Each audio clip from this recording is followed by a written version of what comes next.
Bienvenue la spiritualité et bienvenue à la spiritualité. Je partage avec vous une préoccupation. La maladie de l'avenir, ce sera l'épuisement professionnel. C'est déjà d'ailleurs commencé depuis longtemps, à cause notamment de la mondialisation.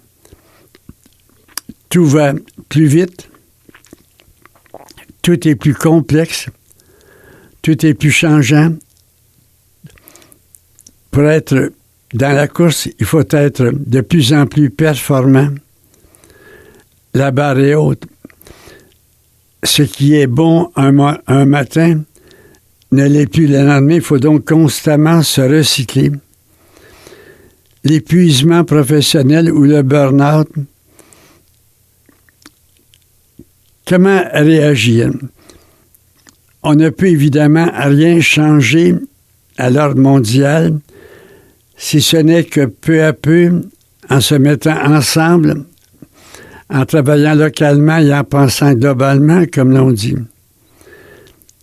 Pour réagir correctement, on a fait l'éloge de la lenteur.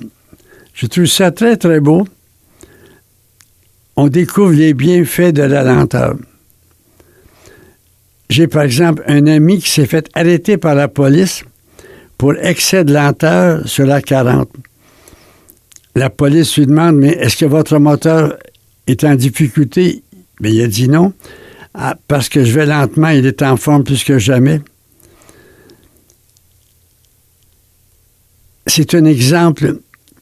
Plusieurs retournent à cultiver la terre avec des chevaux. Évidemment, quand on est dans cet ordre-là, on n'est plus, entre guillemets, dans le système et il faut penser à une espèce d'autonomie, mais qui est un peu irréalisable. Mais c'est déjà beau de penser que la lenteur peut être une solution. Mais dans la mesure où on l'applique, on est un petit peu en marge du système. Ma préoccupation, mon souci, c'est comment rester dans le système sans brûler,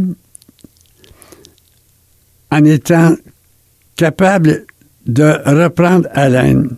Alors, plusieurs vont dans des monastères. Dieu sait si c'est achalandé. C'est une bonne thérapie, mais c'est une thérapie un peu exceptionnelle. On ne peut s'en prévaloir qu'une fois par année et encore. Est-ce qu'il n'y aurait pas moyen, non seulement de viser la lenteur, mais s'arrêter? S'arrêter et s'asseoir. Si Jésus revenait sur terre pour montrer sa puissance, il ne ferait pas marcher un paralysé. Il ferait marcher quelqu'un qui court tout le temps. C'est de l'ordre du miracle de pouvoir s'arrêter, de pouvoir s'asseoir. Mais pourquoi pas? En se levant un peu plus tôt, pourquoi pas? Et au cours de la journée, de prendre autant que possible, quelques minutes, c'est pas long, pour s'asseoir. Il m'est arrivé souvent, donnant des conférences dans des hôtels, où je devais parler du matin au soir, de me retrouver le midi dans le monastère des petits pauvres moines, dans les toilettes, quelques minutes, reprendre haleine, s'arrêter, non seulement modérer, non seulement aller du côté de la lenteur, mais s'arrêter et s'asseoir. Ça suppose évidemment une grande discipline, mais pourquoi pas?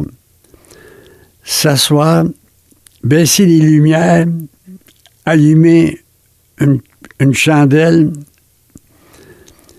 créer un peu d'atmosphère à la maison pour entrer en soi. pour se recueillir et se centrer sur la pointe du cœur, là où est un peu la rencontre avec le divin. Nous avons toujours pensé que l'homme était fait d'un corps et d'une âme. Il est fait d'un corps, d'une âme et de l'esprit. Paul, aux Thessaloniciens, recommande qu'il soit gardé corps, âme et esprit. Corps, on comprend facilement. Esprit, c'est la partie psychique en moi. Et l'âme, c'est ce qui me fait brancher sur le divin en moi. S'asseoir, pas longtemps, souvent, mais toujours à la même heure ou presque, et prendre le même temps. M'arrêter, me centrer, entrer en moi-même, 10 minutes une journée, 20 minutes une autre, 1 minute, c'est pas bon. Que ça soit régulier. On commence par 2-3 minutes, puis petit à petit, on augmente un peu, et que ça soit d'une façon très régulière. Ce qui fait la beauté d'une horloge, c'est pas qu'elle va vite, c'est qu'elle va toujours régulièrement. Entrer en soi. Puis pour s'aider, reprendre un mot que l'on aime beaucoup, un mantra que l'on appelle « Jésus, je t'aime, j'ai confiance en toi ». Un mot que l'on répète lentement, à un rythme régulier. Ce peut être « oui à la vie », ce peut être encore « j'aime » simplement. Ou bien non, fixer un objet, une image. Il y en a qui méditent les yeux ouverts, les autres les yeux fermés. Moi, c'est les yeux fermés. En écoutant son rythme respiratoire, j'inspire, l'esprit vient en moi. J'expire, je vais vers Dieu. Ou simplement, l'esprit vient en moi. J'aspire lentement, en écoutant cette respiration. Ce sont des petites techniques, évidemment. Il peut en avoir beaucoup d'autres. La meilleure, c'est celle qui fonctionne. Évidemment, quand on entre en nous-mêmes, les distractions entrent en nous-mêmes. Et Dieu sait comment. Et c'est un peu ce qui décourage les méditants qui commencent. C'est de voir qu'au moment où on se met à entrer en soi, affluent toutes les distractions possibles. Personnellement, je dois vous dire que quand je médite, j'ai tellement de distractions qu'il m'arrive même de penser au bon Dieu. C'est pas assez beau, vous croyez? Faire payer ces distractions, quand on ne peut pas en venir à bout, Seigneur, je ne te prie pas avec des mots, avec mes distractions, avec mes pauvretés. Parfois, pour certains, ils ont des jambes impatientes. Alors, Seigneur, je te prie avec mes jambes impatientes. Je te prie pas avec des mots. Alors, fais prier ces pauvretés, ces faiblesses. Mais en même temps, faire un effort, un doux effort de concentration. Cela nous aide à maintenir le cerveau dans un état relativement beau. La concentration, c'est un peu beaucoup perdu. Je pense à Socrate. Il était dans la réserve de l'armée. C'était l'été. Il faisait très chaud. Socrate est sorti au coucher de soleil, a tourné le dos au soleil et il s'est mis à méditer. Il a passé toute la nuit à méditer. Et des soldats, qui avaient d'ailleurs très chaud, pour voir si Socrate était pour faire la nuit debout, sont sortis l'observer. Il est resté debout, comme dit Platon, à viser une idée. Et le matin, le soleil levant, là, comme sorti de sa méditation, il est rentré au camp. Imaginez toute une nuit à méditer. les vieux auteurs comme Origène et d'autres dictaient à 3, 4, 5 secrétaires en même temps. Ils donnaient 2, 3 phrases à une, 2, 3 phrases, c'était un autre sujet à l'autre, un autre sujet, 2, 3 phrases, et reprenaient ensuite avec la première dans la suite. C'est inimaginable. Pour nous, c'est inconcevable. Pour nous, c'est impensable. Pour nous, hein. J'ai fait une fois lire un étudiant du cégep l'Évangile. Je l'ai arrêté à la 3e phrase. Je lui ai dit, quelle est la première phrase? Il a dit, je ne sais pas, je m'en souviens plus. C'est évidemment la rançon perverse de tout avoir dans le creux de la main avec un petit bidule. Ça nous aide quand même, cet effort dans la méditation, à nous concentrer grâce à des techniques dont je viens de parler. Cela nous aide, cela nous préserve d'un vieillissement trop précoce. Soit dit en passant, il faut distinguer entre le fait de devenir Alzheimer et de manquer d'attention. Le plus souvent, moi, je manque d'attention. Quand je conduis la voiture, je dois faire beaucoup d'efforts, alors qu'avant, j'en faisais aucun. Alors, en prenant de l'âge, nous sommes invités à faire beaucoup d'efforts, mais pourquoi pas? S'asseoir, écouter un peu sa respiration avec un mantra, se mettre à la pointe du cœur, s'imaginer qu'on est à la pointe du cœur, là où est la rencontre, j'ai envie de dire, avec Dieu. Et de le faire soit le matin, soit le soir. Il y en a qui méditent mieux le matin. Moi, c'est mon cas. D'autres le soir, qui sont des oiseaux de nuit. Peu importe, mais se donner un temps. Comment réagir dans ce monde, j'ai envie de dire presque de fou, dans ce monde où l'épuisement est aux horizons, s'arrêter. Pas tellement longtemps, mais d'une façon très régulière, et entrer en soi, s'intérioriser, aller chercher au-dedans de nous un dialogue avec Dieu. C'est pour moi une question de survie. C'est pas quelque chose de neuf, mais aujourd'hui, cela s'impose de plus en plus. Ce n'est pas uniquement les moines qui ont droit à cela. Nous avons aussi droit à ça, sinon on en vient à devenir complètement étourdi. Et là, il faut prendre un moment de relâche de 3 mois, de 6 mois. On a fait des expériences dans les mineurs de mines de Pologne. Ils travaillaient 10 minutes, ils se reposaient 2 minutes. Et ils ont fourni un rendement 200 fois supérieur.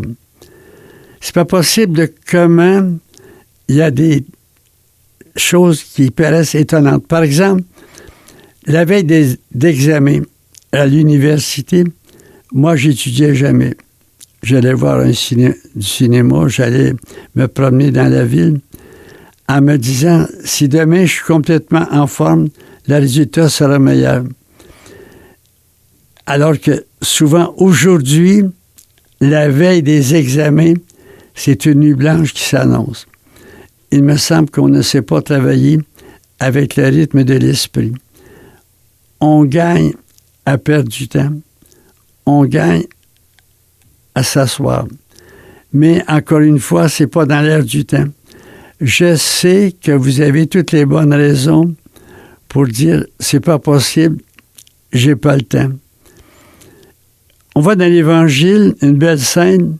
Jésus, à la nuit noire, se lève, sort, il va dans un lieu désert pour prier.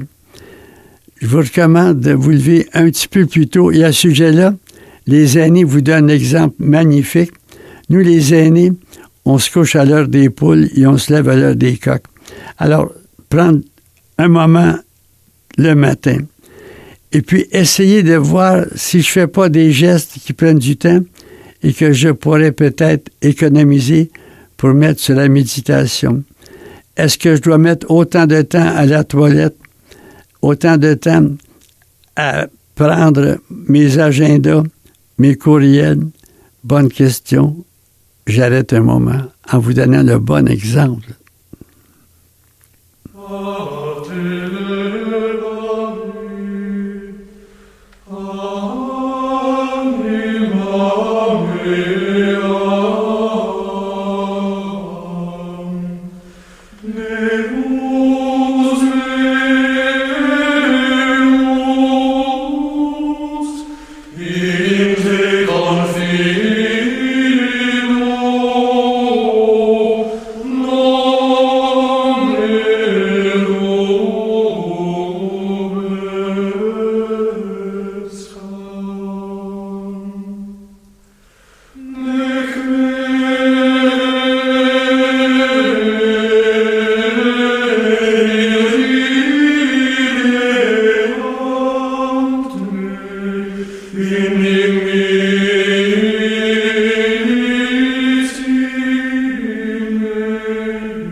M'arrêter, m'asseoir, entrer en moi-même pour un dialogue avec Dieu.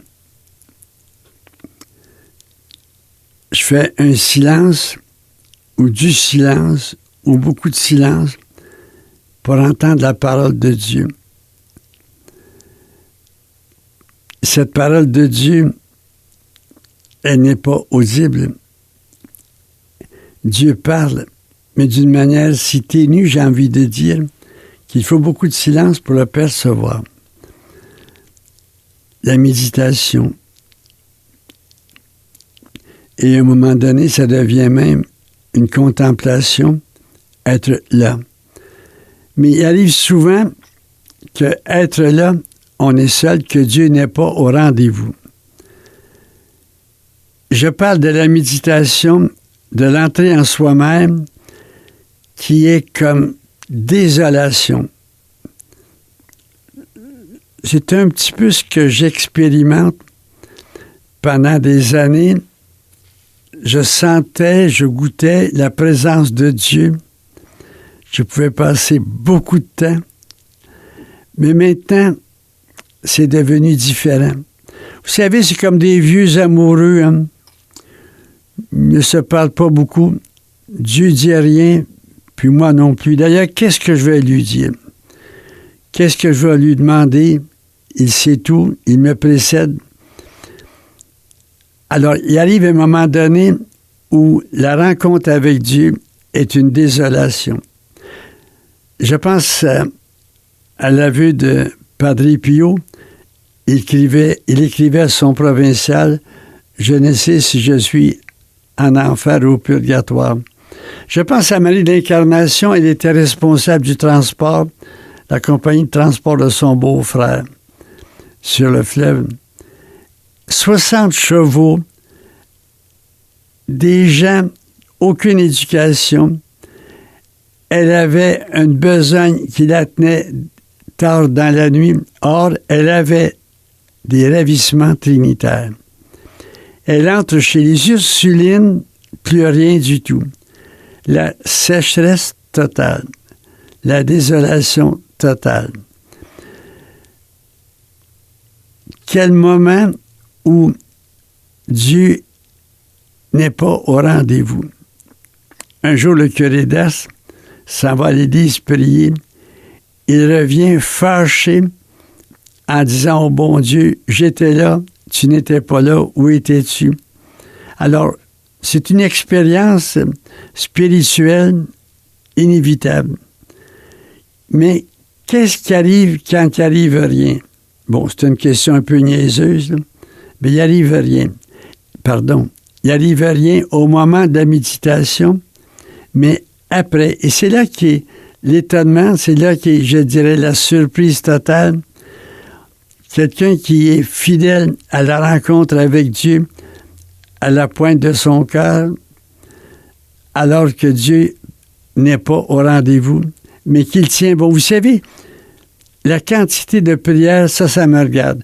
Une demi-heure, 1 heure, si je suis pressé, 1h30, c'est fou, hein? Mais on sauve du temps par la prière. Allez pas me demander d'expliquer ça, je viens de vous dire que c'est fou. Mais c'est comme ça. Le pape Jean-Paul II, puis tant d'autres, priaient des heures et des heures. C'est étonnant, Thomas More, chancelier du roi d'Angleterre, disait « Lorsque j'ai beaucoup de travail, je fais 1 heure de plus de méditation. » On sauve du temps. C'est qu'au moment même, il ne se passe rien. Mais après, on est comme surpris d'avoir des mots, des gestes tellement justes, tellement appropriés, que l'on va à des conclusions, que l'on va au bout de son travail. Il y a un autre fruit aussi, c'est d'être soi-même. Le plus vite, c'est d'être comme tout le monde. C'est de suivre la mode. Mais c'est pas à ça que je suis appelé. Suivre la mode, être comme tout le monde, ça, c'est d'être dans un faux moi. J'aimerais vous lire une page très belle d'un moine, Jamieson, qui parle de Thomas Merton. Un petit mot de ce moine célèbre. Il a vécu en partie aux États-Unis. Il était protestant. Il est devenu, lors d'une profonde conversion en 1938, il est devenu catholique. L'année même où les États-Unis entraient dans la Seconde Guerre mondiale, en 1941, lui, il entrait à l'abbaye de Gethsemane, dans le Kentucky, où il a vécu le reste de sa vie. Cette abbaye appartient à l'ordre des cisterciens de la stricte observance. Et Thomas Merton est mort à Bandock en 1968, alors qu'il participait à un colloque rassemblant de nombreux leaders religieux, bouddhistes et hindouistes. Le Dalai Lama l'a surmonté le lama américain, ce qui revient en quelque sorte à le considérer comme père du désert pour notre temps. Or, il a écrit « Semences de contemplation », un ouvrage qui n'a pas pris un ride, et il répond à nombre de nos problèmes aujourd'hui. Dans un chapitre intitulé « Intégrité », il écrit « Bien des poètes ne sont pas poètes pour la même raison que bien des hommes religieux ne sont pas des saints. Ils ne parviennent pas à être eux-mêmes. Ils ne réussissent pas à être le poète particulier ou le moine particulier que Dieu voudrait qu'ils soient. Ils ne parviennent pas à être eux-mêmes, d'une part parce qu'il est plus facile d'être quelqu'un d'autre que soi-même, et d'autre part parce que copier le succès des autres est bien plus facile que risquer un échec qui serait le sien. Travailler dur pour copier quelqu'un d'autre est en fin de compte l'égoïsme et non du don. Il peut y avoir un fort égoïsme à suivre quelqu'un d'autre. Les gens cherchent à tout prix à s'élever en imitant ce qui est populaire et trop paresseux pour penser à quoi que ce soit d'autre. La précipitation est la ruine des saints comme des artistes. Ils veulent un succès rapide, ils ont une telle hâte à l'obtenir qu'ils ne prennent pas le temps d'être vrais avec eux-mêmes. C'est quelque chose, hein? Chacun de nous est unique. Nous sommes conçus par amour dans le cœur de Dieu et l'amour ne fait pas papier carbone. Chacun de nous est unique. Quand on va paraître devant le bon Dieu, il ne va pas nous demander pourquoi tu n'es pas comme un tel Jean de la Croix, pourquoi tu n'es pas comme telle Teresa, pourquoi tu n'es pas toi-même. Et c'est plus facile d'être comme les autres, ça ne demande aucun effort, mais être soi-même. Comme cela est long, et comme il y a comme une condition incontournable pour être soi-même, c'est d'être dans la pauvreté. Il y a un passage du livre des Deutéronomes, c'est le 5e livre qu'on appelle le livre de Moïse, le Deutéronome. Il y a un passage qui m'impressionne énormément, c'est au chapitre 8, versets 2 et suivants. « Souviens-toi, Israël, que ton Dieu t'a fait marcher, c'est pas les mots tels quels, là, je cite de mémoire, que ton Dieu t'a fait marcher pendant 40 ans, il t'a mis dans la pauvreté pour savoir ce que tu avais dans le cœur. » On essaie vraiment ce que nous sommes qu'au bout d'une grande désappropriation, qu'au bout d'une grande pauvreté. C'est une loi inévitable. Je sais vraiment qui je suis quand j'ai perdu tous mes moyens et que je ne désespère pas. C'est une expérience éprouvante, évidemment. En étant en méditation, dans une grande pauvreté, en n'ayant pas un mot, t'as beau presser ton citron pendant 10 minutes, il ne tombe rien, c'est sec. Tu te sens pauvre, démuni. Et c'est à ce moment-là que peu à peu, tu entres en possession de ton vrai moi. C'est une belle expérience, mais mon Dieu que le désert est long. On se met en prière, là. Disons que tu t'es fixé une demi-heure de méditation. Tu te mets en prière et là, tu te dis, à un moment donné, ça doit bien faire ma demi-heure, ça fait à peine 3 minutes. Le temps est long. C'est un peu ce que le docteur avait dit à un patient. Plus de cigarettes, monsieur, plus d'alcool, plus de femmes. Vais-je vivre plus longtemps? Non, mais ça va vous paraître plus long. Acceptez d'aller dans la pauvreté. Au début, là, la prière jaillit de source. Tu es comme en état de lévitation dès que tu baisses la paupière. C'est pour les commençants. Un temps vient où il n'y a plus rien de tout cela, avec une foi désappuyée, sèche. C'est pas d'ailleurs quand tu sens le bon Dieu qu'il est là, et c'est pas quand tu ne le sens pas qu'il n'est pas là. C'est dans la foi pure, dans l'aridité, mais tu tiens bon. La quantité, c'est dans ton registre, ça te regarde. La qualité, c'est celle du bon Dieu. Bon, c'est comme la prière, à des moments donnés, c'est comme du vin, ça réchauffe, ça réjouit. À d'autres moments donnés, c'est comme de l'eau, incolore, inodore, sans saveur. Puis à d'autres moments donnés, c'est comme de l'huile de ricin. Avale. Dieu connaissant l'état de ton estomac, il te donne ce qu'il faut. C'est dans la pauvreté qu'Israël a su s'il aimait le bon Dieu. Et on sait que l'on aime le bon Dieu quand on est réduit à tenir dans la prière sans ressentir absolument rien.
Comment se protéger de l'épuisement professionnel?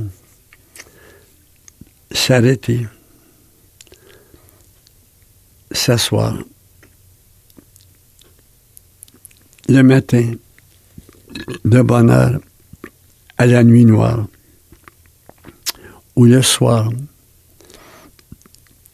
Entrer en soi et expérimenter petit à petit une grande pauvreté.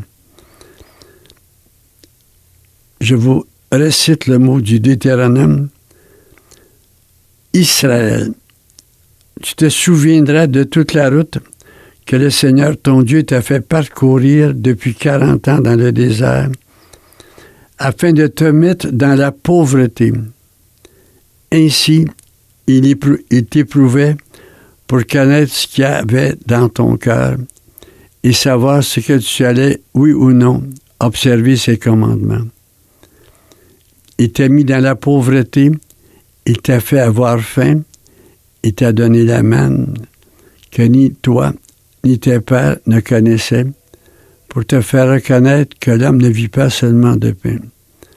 Mais ton manteau ne s'est pas usé sur toi, ton pied n'a pas enflé depuis 40 ans, et tu reconnaîtras à la réflexion que le Seigneur ton Dieu faisait ton éducation comme un homme fait celle de son fils. C'est un beau texte. Entrer en soi-même, expérimenter. Et c'est là que l'on sait si l'on aime Dieu. Je donne un exemple. Le psaume 18. Seigneur mon Dieu, Seigneur, je t'aime. C'est assez rare que dans les psaumes, on dit Seigneur, je t'aime. Tu es ma forteresse, mon roc, ma protection.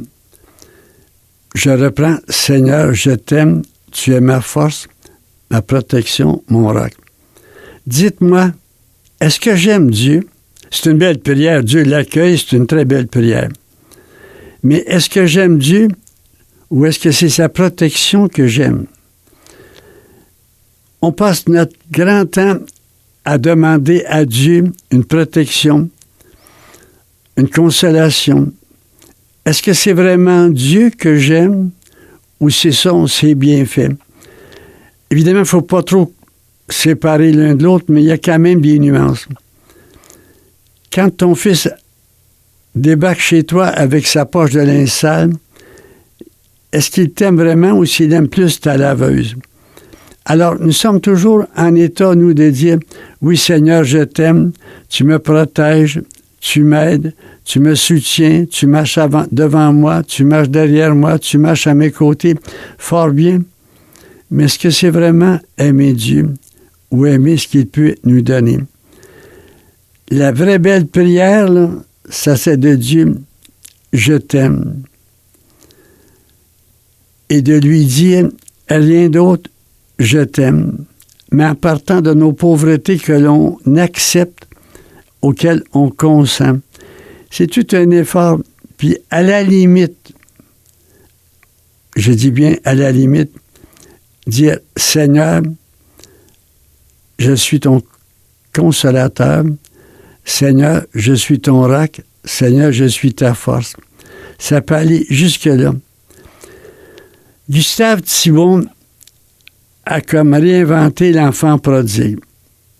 Apprenant l'enfant prodigue, il apprend que l'étable est en ruine, que les parcs sont vides, que les champs poussent en friche, que l'aîné a quitté et que le père est malade.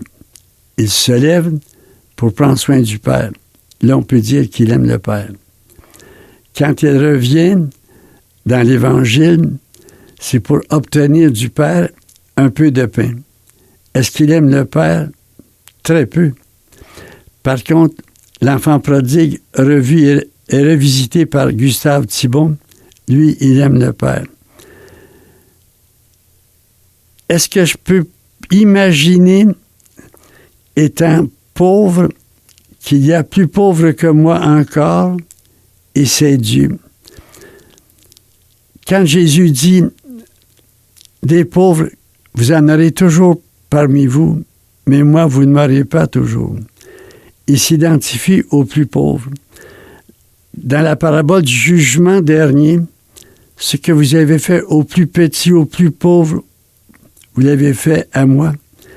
Est-ce qu'on peut imaginer Dieu dans le besoin d'être consolé, d'être aidé? C'est pour nous une image bouleversante de Dieu. Mais quand je prie et qu'il ne se passe rien, est-ce que je peux rester là pour être une présence à Dieu? Il n'est pas une présence à moi, je suis une présence à Dieu, ne le laissant pas seul. Peut-être qu'en m'écoutant, vous pensez que je suis complètement dans le délire. Mais c'est quand même une expérience de penser que Dieu, il est le plus pauvre, le plus faible. Il est un enfant qu'il faut protéger, dont il faut prendre soin.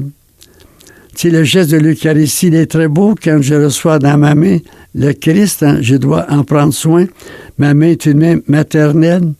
Alors, lorsque je suis en méditation, en dialogue avec Dieu, et à un moment donné, Dieu se tait. Il n'a pas de mots, moi non plus. L'amour suffit à la communication. Mais il peut arriver aussi que Dieu se tait parce qu'il n'a plus de voix, parce qu'il est devenu fragile. Est-ce que moi, je peux, sans parole, être là, juste une présence?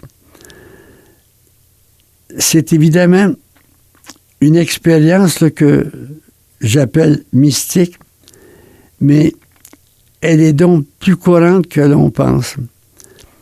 Quand est-ce que moi, par exemple, j'ai le plus aimé mon père? C'est lorsque j'ai dû prendre soin de lui.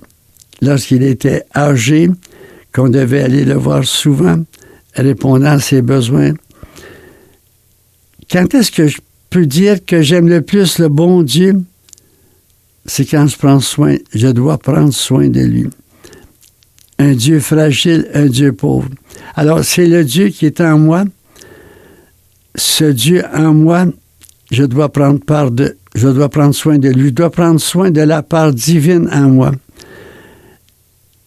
Cette part divine, j'en ai la responsabilité.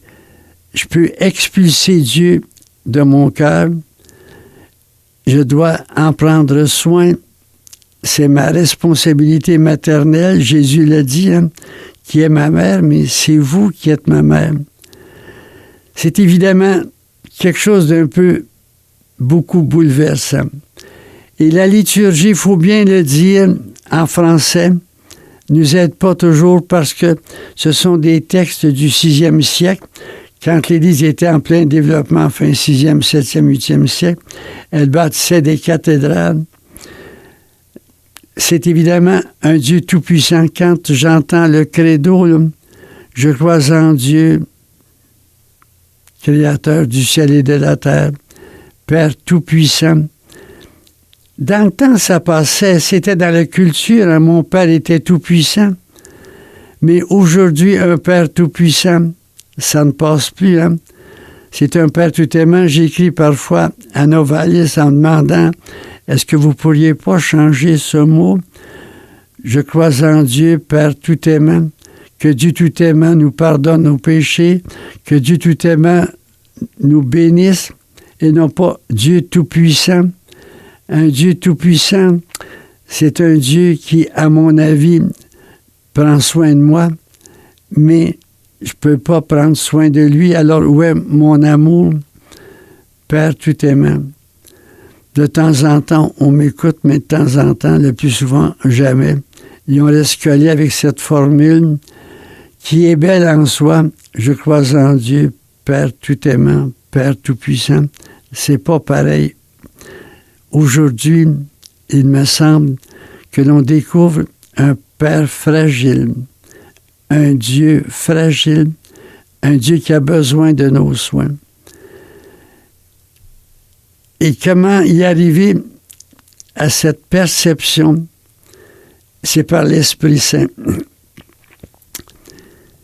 En me levant le matin, je le mets en état d'alerte. En disant, est-ce que tu vas laisser le Québec s'en aller comme ça dans la vitesse? Est-ce que tu vas laisser les gens courir, en oubliant l'essentiel, le lien avec eux-mêmes, le lien avec Dieu, car ça ne se sépare pas? Ou est-ce que tu vas, Esprit Saint, intervenir pour nous permettre d'arrêter de nous asseoir, pour enfin être en lien avec notre vrai moi? C'est toujours ce qui me fait beaucoup de peine, de mourir sans être en possession de son vrai moi. D'être à la mode, d'être comme tout le monde, d'être étranger et à soi et à Dieu. Oh, je le secoue, si vous saviez comme je le secoue. Puis ça commence par moi-même, là. Je n'ai pas de leçon à faire à personne. Moi-même, j'ai tellement été élevé dans la compétition. Par exemple, à l'Université du Québec, à Trois-Rivières, il nous arrivait d'avoir après la journée de travail à 5 heures, d'avoir des réunions à 8 heures le soir. Et à minuit, on faisait venir un petit lunch. Ça finissait à 2 heures du matin. Le lendemain, il fallait se retrouver à l'université à 9 heures. J'ai connu ces folies-là. Je lisais un livre, par exemple, et je lisais dans le fond du verre. Je levais les yeux. Quand le livre était fini, j'en lisais un par jour. J'ai connu ces folies-là. J'en parle d'expérience. Qu'est-ce qu'il est resté de tout cela? On a publié des ouvrages sur les étudiants de l'avenir. Quand je relis ça aujourd'hui, parce que j'étais chargé d'une prospective en éducation, un centre de recherche de prospective en éducation, ce qui m'amenait à voyager dans le monde entier en prenant des méthodes les plus modernes pour voir les tendances lourdes à long terme. Quand je regarde les travaux que j'ai faits, mon Dieu que j'ai honte. Puis dire que j'ai été payé pour cela. Qu'en reste-t-il de tout cela? Peu de choses. Aujourd'hui, un peu plus âgé, assagi, à 88 ans, je m'arrête. Mais je m'arrête dans la discipline parce que j'aurais donc de la peine à surmonter ce temps de sécheresse. Mais je l'aime.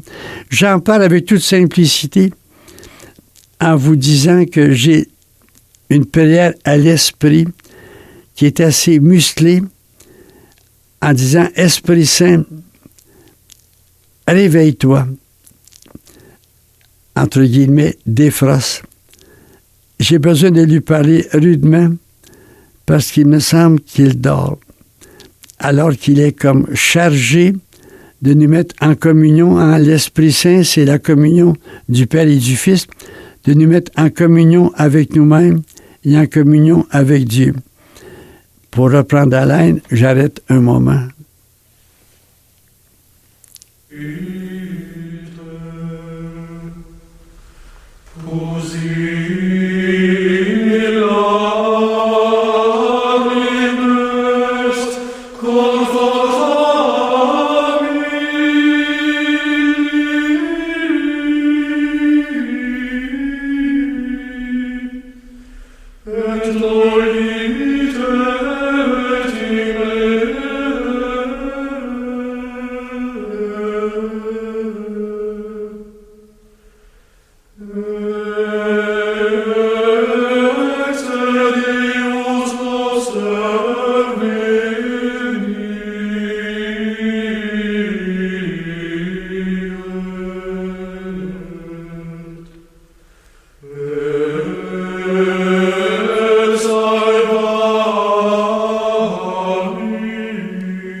Je reprends un mot de Paul aux Corinthiens.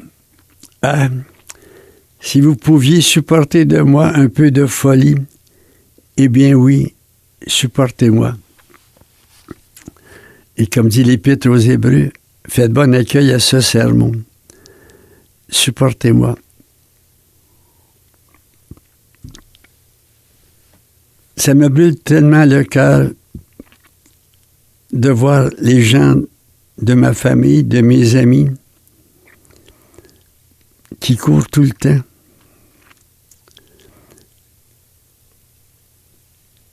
Évidemment, je suis comme un homme retraité, j'aime pas l'expression. On ne prend pas sa retraite, on laisse un travail rémunéré pour un autre travail qui ne l'est pas. Mais pour moi, il y a deux rythmes de vie, slow, stop. J'ai tellement couru. Maintenant, je découvre le moment de la gratuité. Je passe un bon moment à la chapelle tous les matins. Il ne se passe rien. J'arrive à la salle à manger. Quelqu'un vient me voir tous les matins pour me partager ses préoccupations qui sont assez restreintes, je dois l'avouer. Il vit seul, il est sur le bien-être. Son problème, c'est est-ce qu'il va changer sa boule de quilles? D'écouter cela, alors que je me prépare à lire le journal du matin. Une perte de temps totale. Et savez-vous que je me trouve extraordinaire, enfin, si vous ne le savez pas, moi je me le trouve, d'être capable de perdre mon temps, d'être dans la gratuité. C'est pour moi toute une expérience. Par exemple, et que j'admirais Pie XII. Un jour, il se déplace de Rome à Castel Gandolfo, dans une décapotable, il perd son chapeau. Le conducteur arrête et dit « Non, j'aime mieux perdre mon chapeau que de perdre mon temps. » Moi, je faisais une thèse de doctorat sur Pie XII. J'admirais ce bonhomme-là qui n'a jamais perdu une minute.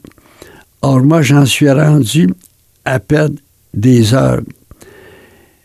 Et c'est étrange comment s'accomplit la parole de Jésus qui perd gagne. Si je perds en grincheux, en me lamentant, en tempêtant, là, je viens de tout perdre. Mais si je perds tout dans la douceur, dans la tendresse, tu sais, des gens t'appellent, là, ils n'ont rien à te dire. C'est une perte totale de temps. Mais je reviens à la méditation, c'est encore, je dirais, plus marqué. Là, tu es volontaire pour perdre ton temps. Es-tu capable d'accepter cette gratuité-là par amour pour le bon Dieu dans la douceur, pour lui tenir compagnie? C'est donc une belle preuve que je l'aime. Il est seul qui pense à lui, qui lui tient compagnie. Alors, volontaire, je me porte et d'être là par amour pour lui, sans rien dire, juste être là, en ayant dans ma sensibilité l'impression que je perds mon temps. Et c'est là qui, je dirais, le paradoxe qui perd gagne. Je suis étonné de voir comment dans la journée, il y a des rencontres que j'avais absolument pas prévues. Un livre qui m'est tombé sur la main, un article qui vient éclairer un problème, qui me donne une piste de recherche. C'est inimaginable comment c'est tout cousu comme ça. J'avais besoin d'un éclairage sur un sujet particulier et voici que quelqu'un m'offre une revue, je l'ouvre dans l'esprit. On gagne. Frères et sœurs, permettez-moi de prier. C'est pour moi ma manière de prolonger cette réflexion sur la méditation. C'est le psaume 15. Seigneur, qui sera reçu dans ta tente, qui demeurera sur ta montagne sainte. Tu sais, Seigneur, que c'est le vœu de mon cœur d'un jour de cesser de parler pour me mettre dans la solitude pour prier.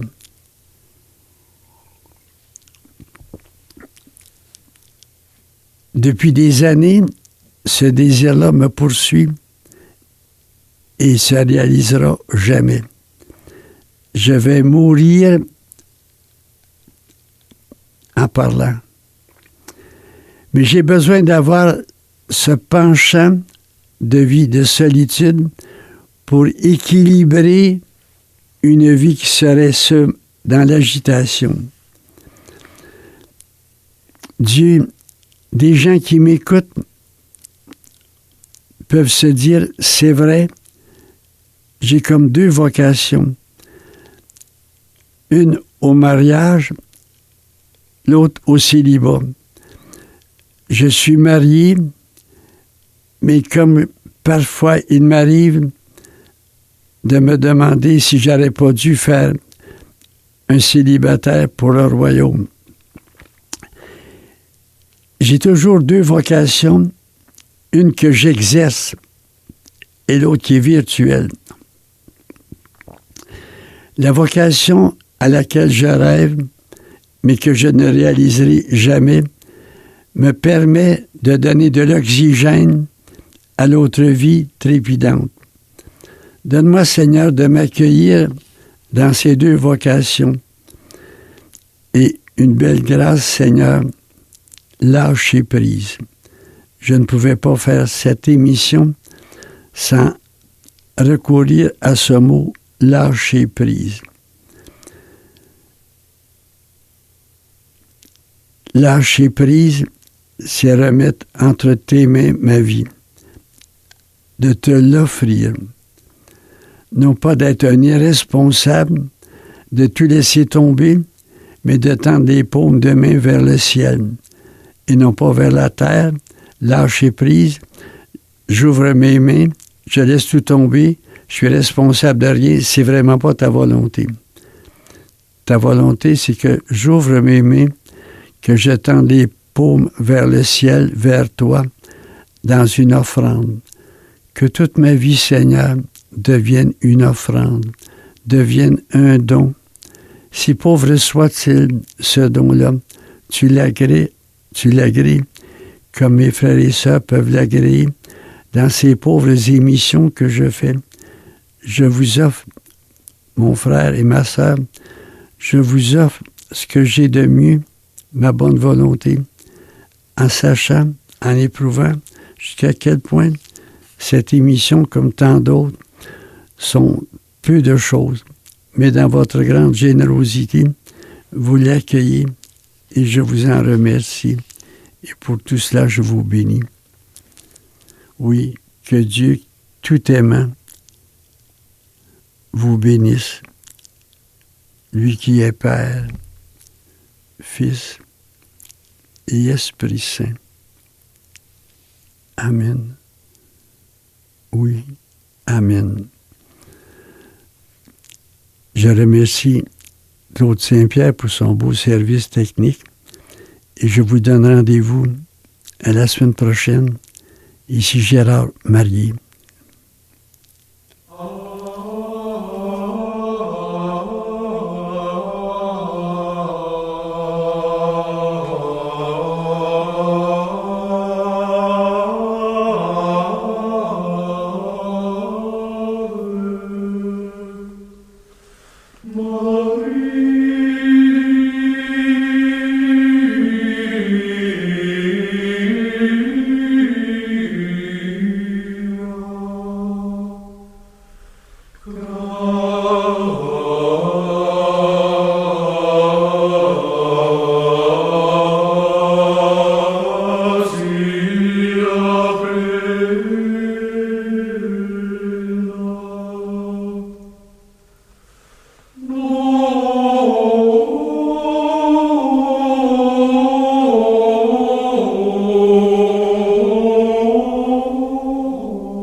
Amen.